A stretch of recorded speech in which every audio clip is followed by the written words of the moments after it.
Thank you very much, Professor Okshill, for your insightful talk. And now we are following up on the link between the global context, the states and individual situated agency and perceptions. We now turn to some more insights by Professor Zygmunt Bauman, Professor Emeritus at Leeds University and one of the most influential contemporary thinker and author of a large number of books translated into 35 languages. For us, European sociologists, his reference point in understanding modernity. His most recent work, Babel, with Ezio Mauro, and On God and Man, with Stanislaw Obirek, explored the relationship between modernity, hierarchical order, and its legitimization, and social exclusion, between freedom and individual insecurity. He's author, as we know, of some of the most influential sociological concepts, such as liquid modernity. You will have seen some of the t-shirts for the conference. And we are looking forward to his lecture for more insight on understanding the growing tension between states and citizens, struggling with their increasing difficulties to predict uncertain future prospects, and are honored to give the floor to Professor Bauman for some inspiring thoughts in his lecture, Out of Control and Running Wild, or Recent History of Modern Inequality. Professor Bauman?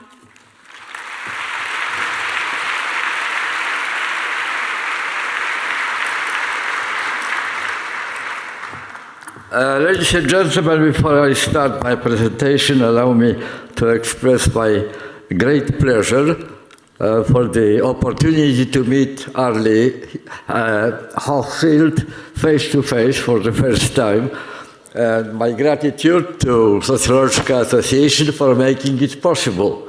I consider Arlie Hochschild, and you probably find it out listening to her speech today, one of the most perceptive living sociologists, master of what is most important in our work, namely spotting developments, new developments in time, and articulate new appearing on the agenda issues and developments which other people among us very seldom try to notice, neglect, or overlook. So I am tremendously grateful to sociologists in Europe and to you, Arlie Hochschild, for being together with me on the same stage. But I would be able to go further, expressing my debt to your work, which I read very eagerly and benefiting from it. But unfortunately, we have very severe chairperson who demands us to limit our time. So I will have to condense every other issue which I will present to you now. Now going to the topic of my lecture today, I would like to point out to you the frame, the grandiosity of the issue, the volume of the issue to which European Sociological Association very rightly, albeit rather belatedly, got down to. What is the size of the problem which we are discussing, which we are expected to discuss during this Congress? Well, the most recent study by the World Institute of Development Economics research at United Nations University reported 2 or 3 years ago that the richest 1% of adults in the world accounted for 85% of the world total wealth. The bottom half of the world adult population had to do with 1% of the global wealth. It is not completely new discovery. There were signals coming before, signals sent by very powerful minds, by people like Stiglitz, Terborn, Dolling, Krugman, writing in New York Times virtually every week something about that process happening. We were, if you wish to know, if you wish to pay attention, we could be fully aware what is brewing, what is coming in foreseeable future. Somehow we didn't. Somehow we didn't pay enough attention. We sociologists are guilty, as you, I'm afraid you agree with me, of going always one step behind the so-called public agenda. There is something new on public agenda. We immediately create a research committee to follow the track. In this case, it didn't happen. It didn't happen. A very interesting point, ladies and gentlemen, until the appearance of Thomas Piketty's book of Capital. And I was thinking, why what Stiglitz, Terborn, and other powerful minds and very well informed people didn't succeed, why this book made this difference. And I suggest to you, ladies and gentlemen, that Thomas Piketty was swallowed by public opinion much more easily than the others, alarming us with their warnings, simply because if you happen to read the whole book, the book has 900 pages, mind you, and I didn't see a single reference to anything behind 60 pages. So I suspect that not very many people read it all. But if you read it carefully, it is a book of consolation. He consoles us. He argues in terms of Kondratiev and Schumpeter concept of cycles. The whole history of capitalism is the series of cycles, rotating around, going up, then refreshing itself somewhere below the achieved level, and then to take off again and going up. In fact, the book of Piketty, the major message which you can read there is that what is happening today what is frightening us, what is creating the atmosphere of tremendous uncertainty, anxiety, and fear, is in fact a return to the norm. It is normal. We are returning to normal capitalism. What has happened after the Second World War, when the wealth was destroyed and wealthy people became poor and started from the beginning and so on, was an aberration. Now, I would like to believe that is really the case, that we are returning to the norm. Because capitalism, after all, exists already 300-400 years. It is not the first crisis. And somehow, miraculously, our ancestors and we ourselves survived. So what is the case? Is it really like that? Is it a normal phenomenon, these examples of inequality which I quoted? In fact, inequality is going up since beginning of Reagan, Thatcher era. The neoliberal economics goes up and up and up, after going down in the glorious 30s after the Second World War, the era of social state. They were going up for quite a long time before the collapse of credit in 2008. For example, just give you very, very brief examples. The number of, in 25 years leading to the year 2007, just threshold of the credit collapse, the aggregate wealth of 400 richest Americans rose from 169 billion to 1,500,000 billion. There was nothing to compare with this speed of growth of wealth when you take the American middle class, which was by and large stagnant in its income, moving ahead, but not entirely thanks to the rising wages and salaries. I will return to this point in a moment. After the collapse of credit, I wonder whether you still remember, it happened 7 years ago almost. So we are living in a culture of forgetfulness, of forgetting, not learning. So people forget things very quickly and adjust to them. But after this collapse of credit, not everybody became poorer. On the contrary, the combined wealth of the American billionaires went up from $3.5 trillion to $4.5 trillion.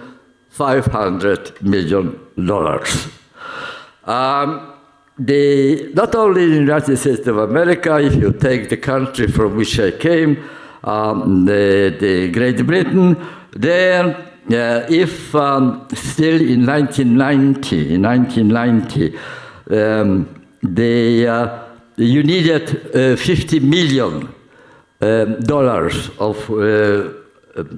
pounds of wealth in order to find a place among 200 richest people in the world. The present requirement is not 150 million once upon a time, but 430 million pounds. So on the one hand, you have shrinking, but nevertheless well entrenched and in a sense invulnerable, immune to the vagaries of the world economy, group of people who get richer. On the other hand, you have middle class, which, as the guy standing is telling us already for 2 years, is no longer a middle class, it is rather a precariat from the American concept of precarité. They are precariat because their most important common feature characterizing them as a social category is the enormously deep anxiety, uncertainty, ignorance about the future, lack of decline of self-esteem, and lack of self-confidence. Precariat. Which means that it seems that inequality is out of control. It is not inequality like inequality in the past, there is something else. It does not seem, ladies and gentlemen, to be a phase at the down phase of the cycle, after which everything will return to the norm again. I would recommend to you a book quite recently published under a very alarming title, On the Brink of Abyss, published by the French philosopher Alain de Benoit, in which he points out that three things make the present crisis, the present trouble, different of the previous ones. So that all comparison with the past cycles are exaggerated, premature, incorrect, or however you want to call them. Three things are, according to him, the systemic crisis of capitalism, first. The second, the uneven, partial globalization which is happening. And the third is, according to him again, undermining of the American hegemony, American hegemony in the world. Three things different, unprecedented in previous times. So instead of reading again Kondratiev and Schumpeter from the old good times when everything was normal, if there was deviation, then as Tolkos Parsons taught us when I was a young person, everything returns to equilibrium because system is self-equilibrating.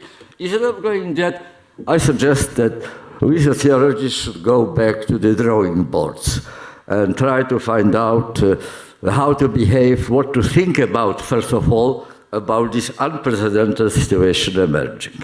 Now, what about this first point? First point is the systemic crisis of capitalism. Well,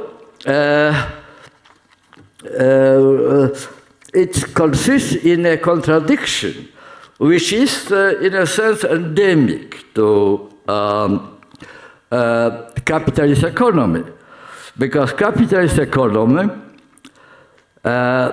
it tries to sell increasingly more to people whom it intended increasingly deprive of purchasing power. There are two sources of income, of profit, which is the managing engine of capitalist economy or market economy in general. One is the pressure down, exerted down on wages and salaries. If you make half of your staff redundant, then your ratings on the stock exchange go immediately up because they know there will be bigger profit for the shareholders of the company. So there is a pressure down on income. But on the other hand, if you have less income, you have less opportunity to buy commodities in the shop. But the other tactics, the other strategy of getting more profitable economy is to create new demand for new products and expand the number of people who actually will rush to the shops after proper advertisement and buy things which you have produced. The two pressures are mutually contradictory. Now, I would suggest to you, ladies and gentlemen, that the not so distant, almost 30 years long consumerist orgy was based on temporary patching up of this contradiction. Temporary. What does it mean, temporary patching up? Patching up by invention of the easy, universally available credit and training people, inducing them to spend money which they haven't yet earned on the ground of hope that the value of their possessions will go up and up and up indefinitely. The sub-mortgages, famous sub-mortgages who started the trend introduced by President Clinton, we were connected with this idea very closely. Buy yourself a house. You need a house, but I don't have money. Borrow money. But how I will repay it? You won't notice it even because the value of your property will go up and up and up, and what seems to you at the moment exorbitant sum will just be a trifle expenditure. But of course, credit has its limits and it reached its limits and rebounded, and that is this this kind of temporary solution is no longer simply available. We are facing now, in all its nakedness, this contradiction between two tendencies produced by capitalist market. One, pressing income down, but pressing the desires to consume, desires to obtain goods up and up and up. They can't be so easily reconciled. There are some new situations created by what I already mentioned, the second new element, namely the one-sided globalization. Because what we call a globalization, what the reality to which it actually applies, is in fact the reality of divorce between power and politics. Power meaning ability to have things done, politics meaning ability to decide which things ought to be done. The two elements of effective action, public effective action, which were both in the hands of married to each other and living in the same household called nation state, now are living in divorce. We have on the one hand, on the one side, we have power which is emancipated from political control. On the other hand, we have politics which is deprived of real power and cannot deliver on its promise. It is confined locally to nation state. It is not global, and we haven't made any significant advance towards making it global. This, however, situation of one-sided, unequal globalization of power without politics following that globalization, provides another way of patching up with the present situation, with this contradiction which I mentioned before. Freedom of capital, trading capital, investment capital, and above all financial capital without any constraint leads to the possibility of separating territorially one tendency and the other, namely tendency to wages and costs of labor in general going down, and the tendency to push up, to make swelling consumption of new goods. One country, countries of Africa, countries of part of Asia, they are very scattered in very irregular way around the world. So to speak about West and East, and even about North and South is rather requiring quite a lot of qualification. But the point is that they can be separated. If you can transport, you can send away the factories which were working, say, in Czech Republic or in Italy or in Spain, far away where there is much cheaper labor available and much less militant. They don't belong to trade unions. They don't go on strike. They accept sometimes even impoverished wages of $2 a day, and they survive for that. While in other parts of the world, well, in the West, particularly in the well-off part of the West, here practicing the other old strategy, namely just pushing, exploding, in fact, the volume of our purchases. That is the second issue. It is very closely connected with the human aspect of this kind of globalization. the mutual dependency between employers and employees before this sort of globalization started protected both sides between all war.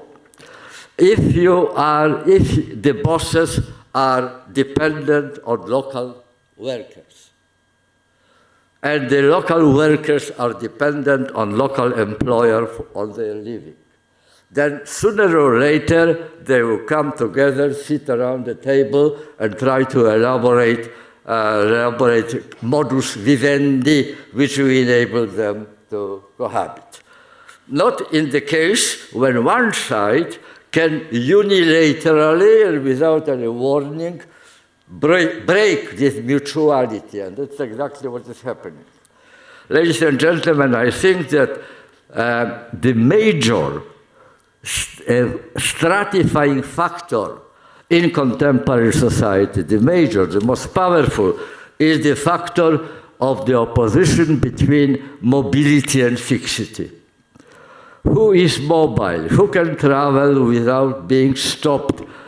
Who is able to travel avoiding what was happening on Macedonia border recently, or in Lampedusa in Italy, or what is happening currently in Calais in France, and on the other side of the channel. Now, people who are free of this sort of treatment, they can just cancel unilaterally the contact if they find demands of local labor too exaggerated, too costly, and in all other sorts of ways undesirable. They can move elsewhere. That's very easy to do, and they always find a place where the labor will be docile and ready for every inhuman condition and to accept it, and the governments are less pugnacious, less demanding, but accepting a bribe in case it is offered. Because of that, the whole philosophy of contemporary management is changing. New inequality of relative power to influence the situation. Instead of old managerial philosophy, I can only signal this issue. There will be a book which soon will be published, but here there is a chairperson who is very severe and won't allow us to expand. So I will only signal it that the old managerial philosophy was based on promoting discipline and eliminating as many as possible options from those open to the employee. Options, the employee should follow the command to the dot. You read about all that in Max Weber's description of ideal type of bureaucracy. You are fully aware of that.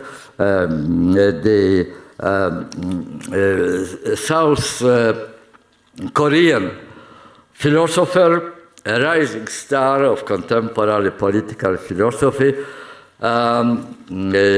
his book was, one moment, no I don't.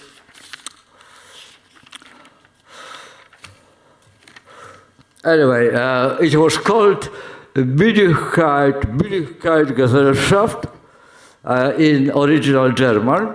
He emigrated to Europe, first to Germany, now to France. Then it was published in France as La Société de la Fatigue. The English translation still doesn't exist. I'm terribly sorry. It's a very important book. The major thesis of this book is that we are Société de la Fatigue, that means weary, exhausted, incapacitated kind of society, and that is called by a process which I am quite sure that early Hochschild will find much to her liking. Namely, the first stage of modernity he calls society of discipline. The second, now present, our part of modernity, he calls society of performance. Society of discipline was very simple. I, the manager, take responsibility. You, my subject, do whatever I tell you to be done. In society of performance, it's a very different story. As Americans would say, different ball game, entirely different ball game, or as English say, different kettle of fish. But anyway, we are not in the same game any longer. Now, it is the hero of the era is not the disciplined employee who fears most of all, becoming deviant, non-conformity, because non-conformity was seen very severely punished, but the hero is a performer who must bring a result, on whose shoulders is laid all the responsibility of the effect of activity, with managers washing their hands quite clean.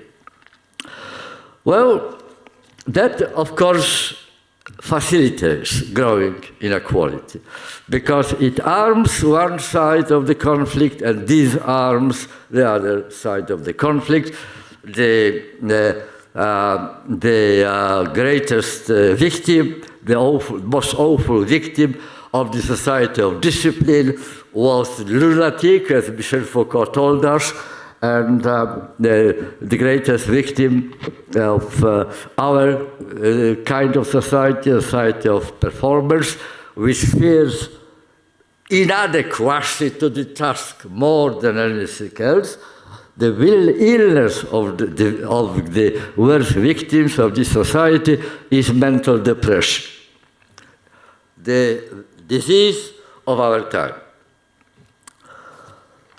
Well, the third element, and I very briefly am able to tell you about it, as I mentioned before, is, according to Alain de Benoit, the falling hegemony of United States of America.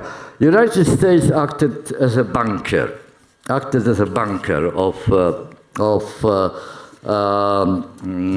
the world, and did it relatively successfully.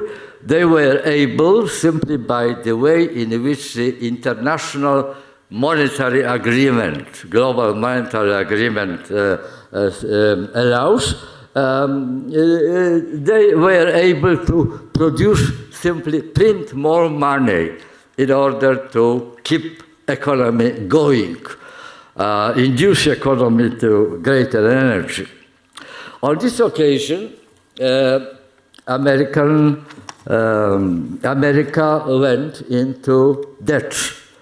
I must admit that when I first read about the amount of debt of America after all this hullabaloo with the poor Greece, I was dumbfounded. I couldn't believe what I read. Public debt in 2008 of America was $11 trillion. $11 trillion. The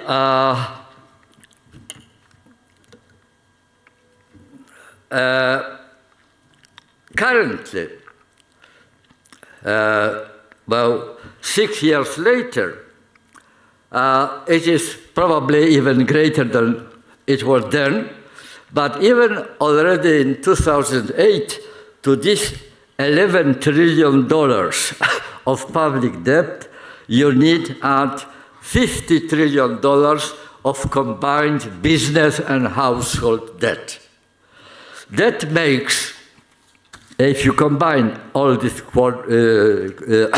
figures, what you will get is that every citizen of the United States of America, knowingly or unknowingly, being aware of it or not being aware of it, has $200,000 debt. Amazing amount, ladies and gentlemen. American public debt is at the moment 340% of GNP. If you compare it with the trifle for which Greece almost was destroyed, you see how this economy is based on shaky foundation. Because, on the other hand, ladies and gentlemen, how America can do it? Because it has freedom to print money, that's one thing, but also because it sells national bonds to other countries. Most of the transactions, any kind transactions in the world, are made in American dollars. According to some computations, I didn't make them. I can't guarantee that they are true because they are too frightening. China bought so many these bonds produced by American government that if it weren't now to sell them back, that would deprive America of 70% of its total wealth. So it is all, touch and go. All touch and go. More, I think, in the courage to act, in the knowledge how to act sensibly, than the actual doing things. Because as far as doing things, we are still going by the old routine, as if nothing happened.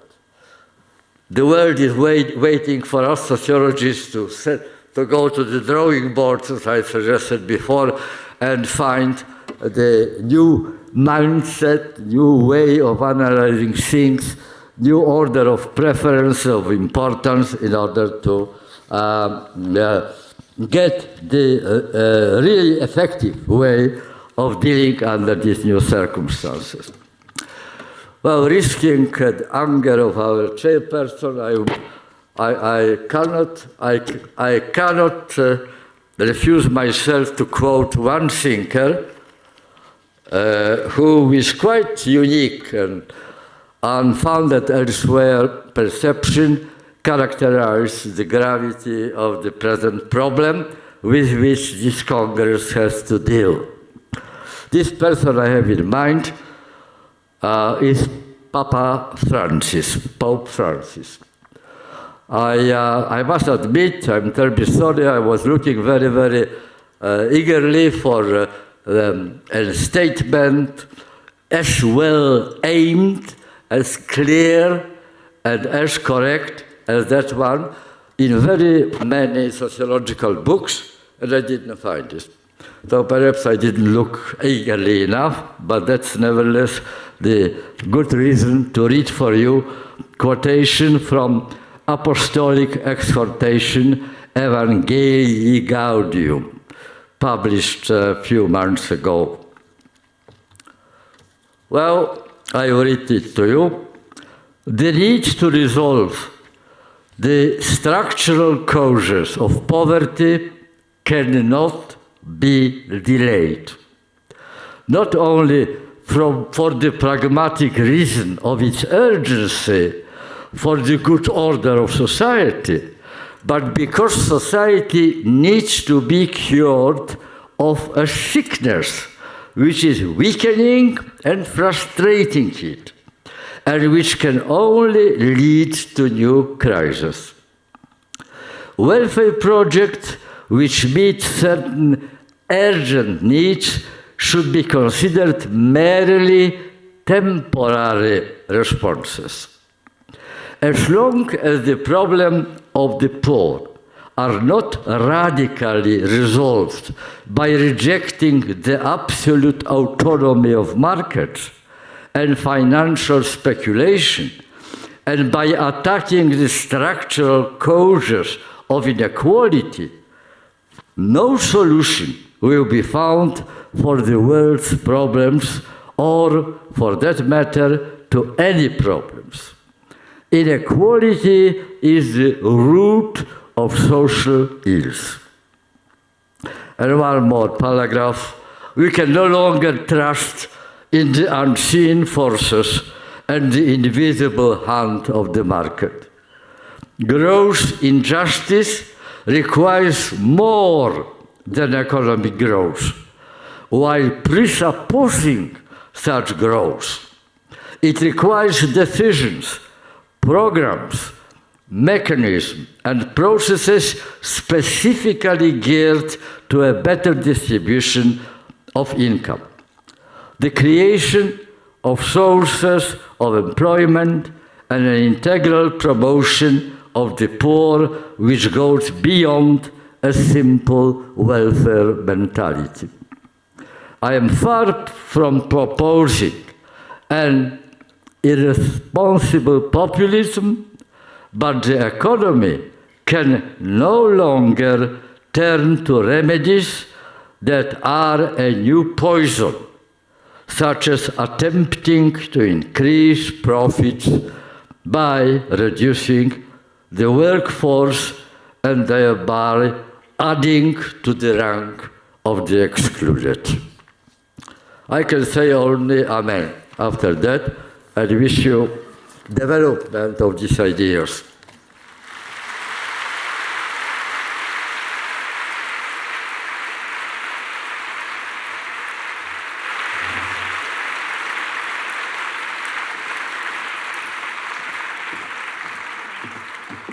I really thank you both speakers. In fact, not only to have kept to the time, but to have used less time that you actually were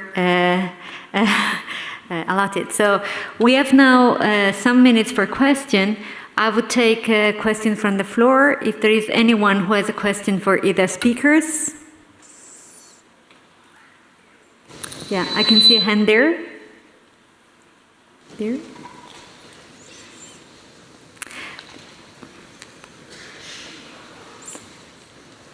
If you can please state your name and affiliation. Thank you. I'm Tornik Kemetreveli. I represent the University of Bern, and I have a question to the first speaker, Professor Hochschild. Given all the inequalities that you talked about, and actually the polarization between the two layers of political spectrum in the United States, what will be actually keeping the United States as a nation in the future? What do you think?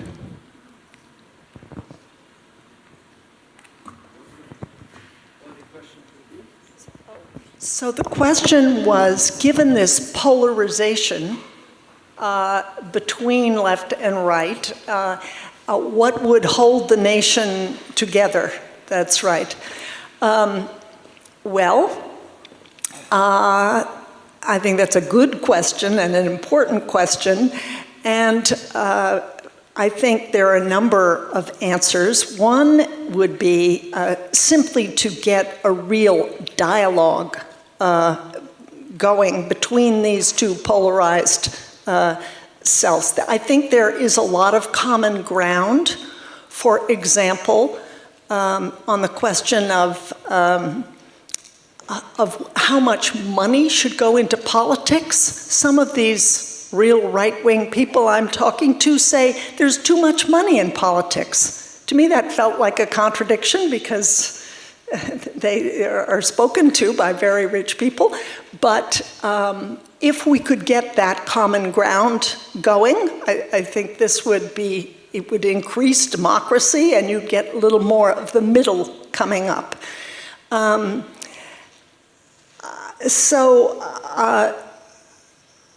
I guess that would in turn permit addressing the basic questions that I think Dr.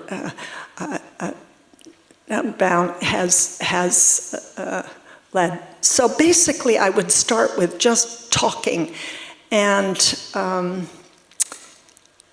the work of sociologists getting out there and addressing this kind of issue, I think is very important. So, for starters. Thank you. Any other question? Yep.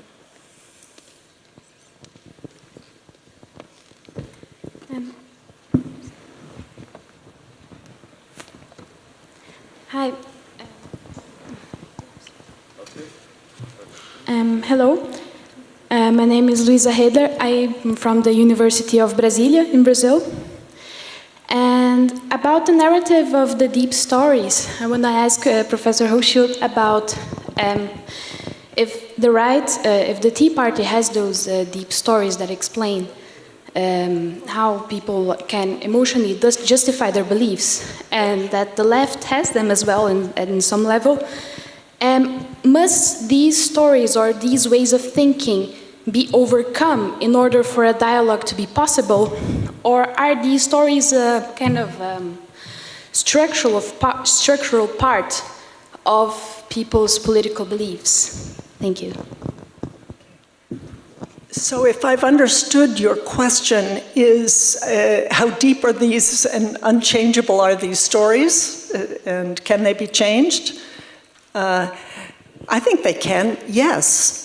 If we just look at Louisiana, for example, in the 1920s and 1930s, it was these poor whites who were all for something close to socialism.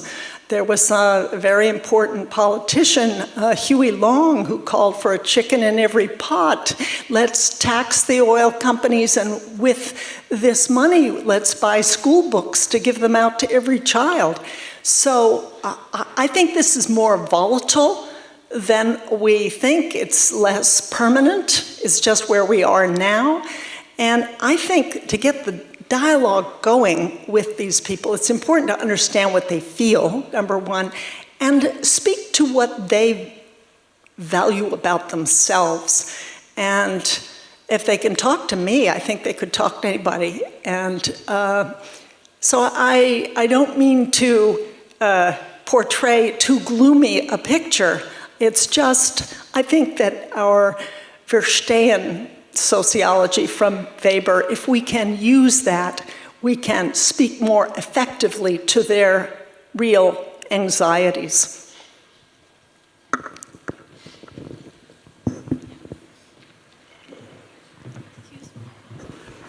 One more question. Is it? Yeah. I'm Professor Danzig from Copenhagen, Denmark. And I want to address an issue raised by Professor Bauman. You spoke about the divorce between power and politics. And we hear about, in Europe, raising tendencies to nationalism. So how do you foresee that nations and nationalism come into the picture when you describe this discrepancy or this divorce between power and politics?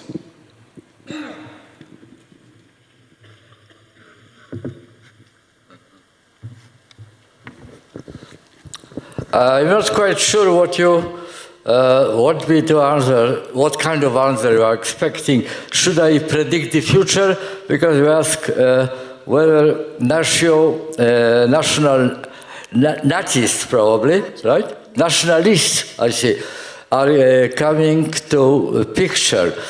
Well, there are limits what the nationalists can do, what the democracy inside the country can do, because we are all dependent on each other. The divorce between power and politics is never complete, because the politics is still in charge of law and order inside the country. So you can think about the contemporary state, which placed whole emphasis on the question of security, rather than on the question of security in the sense of safety of human existence and dignified life and so on. Now, this about the state, you can think like a big, ennobled, in a sense, police precinct. Law and order is the purpose. Everything must be kept under control, but otherwise, the influence on how to distribute national income, for example, is not available. I think that the example of Greece is quite clear. It brought it to the extreme expression, exaggerated even expression, but the substance of what happened was always there already before. In democratic countries, politicians are elected by their electorate. Because they are elected by electorate, because their being in power depends on electors, they must listen what the electors want and follow, if they can, their demands. And they must make some promises that if you elect me, I will follow that and that program which you are much to your liking. Well, all these conditions were met. The majority brought Tsipras into power and Syriza party into power, demanding refusal to the demands of the credit-giving bankers. It didn't work. It didn't work. It didn't work. But you could, if you wished, observe the process for quite a long time. There was a time when President of Germany, Merkel, and Chancellor of Germany, Merkel, and President of France, Sarkozy, met every week to discuss the matters of Europe and agree on a line of action. They normally met on Friday, because on Saturday and Sunday, stock exchanges are closed. They waited till Monday what the answer will be. Only then they could tell you that that will be done. Until then, they were just in the hands of forces on which they have no influence. So they are confronting two real forces. One, I repeat, is power which is emancipated, freed from political control and political restrictions, which is by definition a non-political force. And on the other hand, you have politics, which as much as in the 19th century is local, is confined within the boundaries of one state. Whatever is decided in Prague Parliament, is binding power, if at all, only within the boundaries of Czech Republic, not 2 inches beyond that.